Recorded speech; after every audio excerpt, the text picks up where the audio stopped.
All right, good morning, everyone. Saturday morning, November 11th. Happy Veterans Day. Thank you to all who served. Very much appreciated. Very, very, very much. I'm going to do kind of a hit and run today because I've got an extremely busy day. It's early, so I'm going to do this video and on with the day. All right. 4 games yesterday, and all, wow. Kind of their own set of drama for each one. Carolina wins in a shootout in Binghamton, 5-4. This was an edge of your seat kind of game, sellout crowd up in Binghamton, and that was good to see. And both teams really delivered by putting together an excellent game. So early on, Carolina took control as Binghamton found themselves in some penalty trouble. Some loose sticks, some loose loose heads. That's mine. Loose hands. That's what I was trying to say. So Dawson Baker scores power play goal, 7:30. And then late in the period, about 2 minutes left, Roman Kramer scored another power play goal. So Binghamton getting themselves into trouble early with getting into the sin bin. In the second period, the roles were reversed. It was all Binghamton. The defense took over for 17 minutes. The second period, Carolina managed 2 shots. Meanwhile, Binghamton started buzzing. Tyson Kirkby got himself a goal at 4:06. And then the most bizarre penalty of the day. There's a flurry of activity in the crease. The puck is loose. Mario Cavalier just takes his helmet off. 2 minutes for delay of game. So, he just figured that he's going to stop play however he wants to. On the ensuing power play, Nikita Ivashkin ties it up. And, it's 2-2. And, again, Binghamton's controlling the game until Jacob Schnapp breaks loose. He gets himself a game. He's pumped. He's excited. Rightfully so. We go in the second period. It's 3-2. In the second intermission again. And then third period, again, it's Schnapp. The Carolina only had 2 shots on goal the entire third period, and Schnapp converts on the one. Pretty good percentage there, 50%. So Schnapp's got himself 2 goals, and it's 4-2 Carolina. Binghamton, with about 3.5 minutes left, they pull their goalie, Connor McAnanama, and Gavin Yates, newly returned. He scores with an extra attacker and the power play, so it was a 6-on-4 situation. And that's a 17:34, and then things get crazy right at the end. Another power play opportunity. Carolina's getting themselves into trouble now. And Connor Smith scores with 5 seconds left to send it into overtime. Overtime, somewhat innocuous. It's a 3-on-3. Neither team got a really good chance. So we go in the shootout. And Gus Ford, who else? He's the only one that finds a twine of all the shooters. And it's a 1-0 shutout victory, 5-4 for Carolina. Excellent game. Cavalier stopped 36 of 40. McAnanama stopped 22 of 26. And 3 power play goals for Binghamton, 2 for Carolina. So I'm assuming that in tonight's rematch, both coaches are going to be talking with the teams. Stay out of the penalty box. So that was that game. That was the first game. Great setup for the rest of the night. Second game, it was right there until the end. Mississippi doubles up for the Blue Ridge Bobcats. Not as close as it seemed, though. This game was crazy. Shot on goal, shot on goal, shot on goal, shot on goal, shot on goal. 99 shots on goal in this game. 50 for the Blue Ridge Bobcats and 49 for Mississippi. Um, Unfortunately, you try to play with Mississippi in their wide open style game, probably not going to make it. But wow, very exciting though.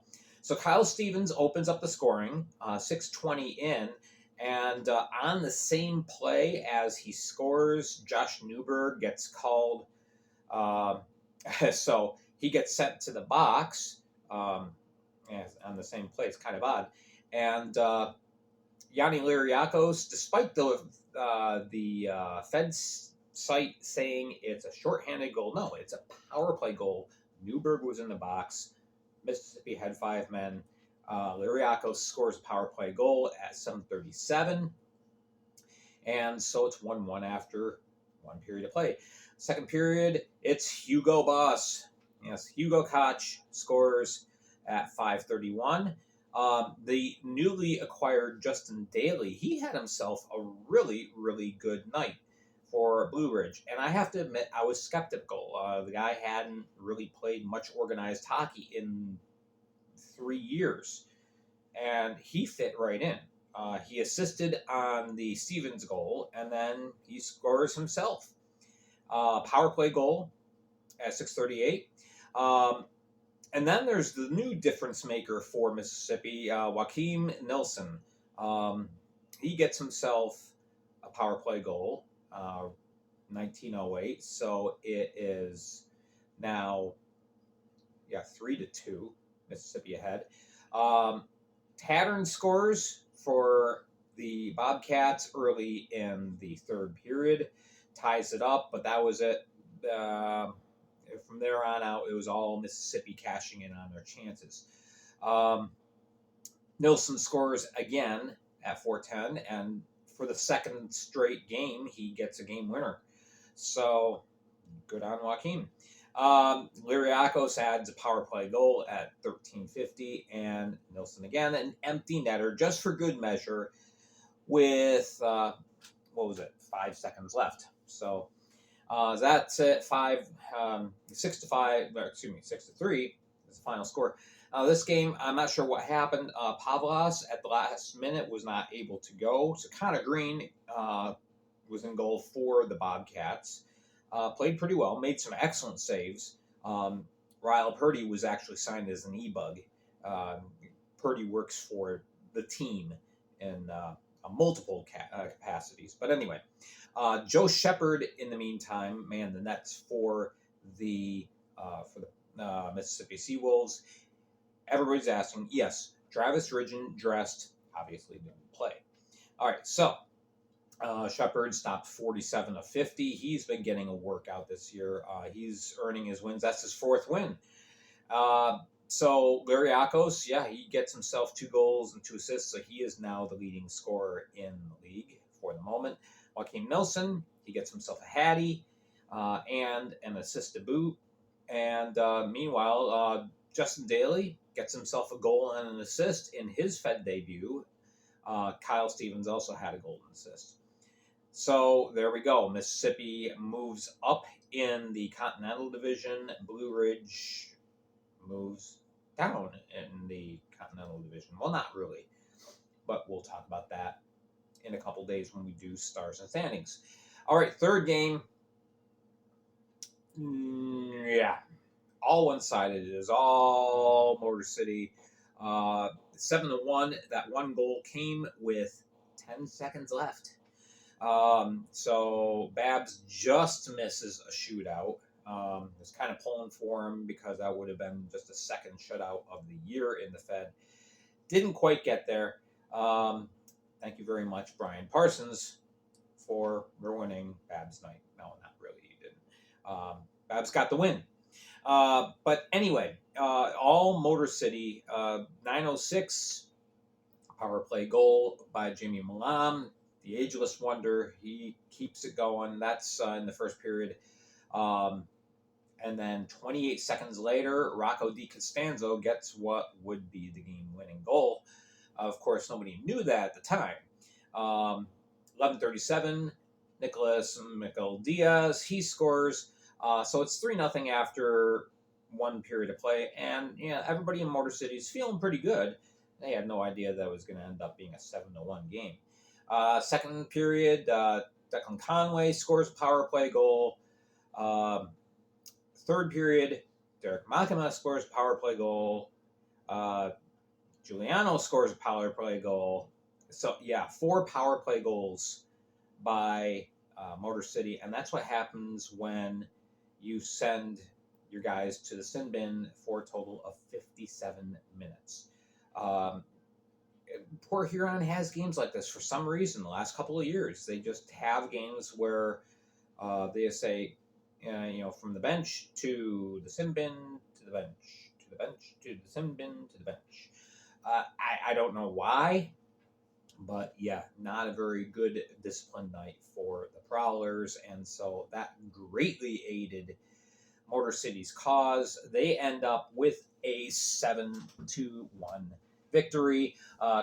Scott Koash, he had just a 5-on-5 goal, but he also added 3 assists. Miguel Diaz had a goal and an assist as well. And again, Baden stopping 25 of 26. Nice night for him. Ian Wallace having not such a good night. Stopped 29 of 36. And that was a long night for Ian Wallace. Good crowd, 1124 on hand.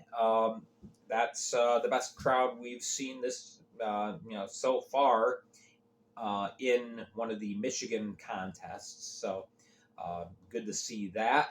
And that was in spite of construction being on the road right in front of the arena as well. So good on them.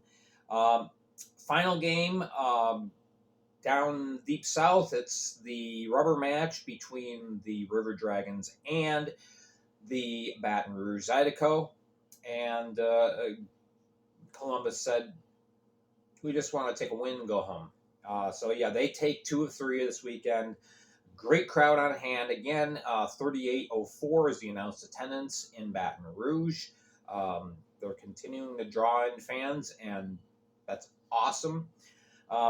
So this game, 5-1, just an onslaught. It could have been so much worse. So first thing I gotta say is kudos to Greg Hussey, because 56 saves last night. So this could have been an absolute bloodbath, but Columbus settles for 5. So the goal scorer is Kirk Underwood in the first. He's scored at 17:31. Alex Jermayev, another game-winning goal. I believe that's 2 for him.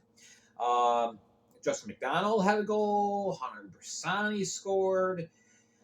Finally, MJ Graham had a little bit of an answer for the Bobcats. For the Bobcats, it's too early. It's way too early for the Zydeco.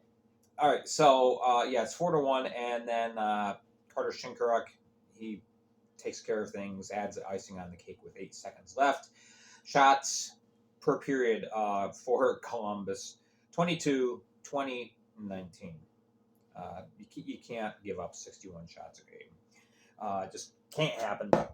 But anyway, so Columbus heads home finally to be able to play their home debut next week. So there you go. There is the action. Again, 61 shots on goal. That's just too much. But a nice night for J-Mac, a goal and 2 assists. And Underwood had a goal and assist as well. Tyler Roy didn't play the game before, but he played last night and stopped 27 of 28. So pretty good. All right, so that is that. If you're in the Binghamton game tonight, Carolina fan or Binghamton, come see me. I am in section 27, 7th row up, right by the aisle. Come say hi, and look forward to seeing you there. All right, I am Gary Ryan for the Fed League Flash. Make sure to hit like and subscribe, yada, yada, yada. Thank you so much. We'll catch you tomorrow.